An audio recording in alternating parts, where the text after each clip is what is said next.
গত মাসে আমি মালয়েশিয়াতে ছিলাম, শুনলাম বাংলাদেশে টানা 3 দিন ভারী বর্ষণ এবং এই ভারী বর্ষণেই নাকি বন্যা। আচ্ছা, এই 3 দিনে যদি বন্যা হয়, বর্ষণটা যদি ভারী বর্ষণ যদি 7 দিন হতো, যদি 10 দিন হতো, যদি 30 দিন হতো, শুধু দুর্ঘটনা না, তখন আমরা হয়ে যেতাম রোহিঙ্গা।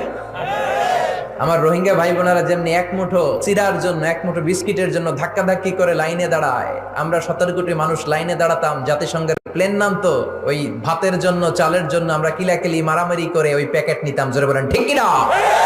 ওই আযাব আর গজব আছে না নাই? আকাশ থেকে আল্লাহ এসিড রেইন দিতে পারেন, শিলাবৃষ্টি দিতে পারেন, উল্কা বৃষ্টি দিতে পারেন।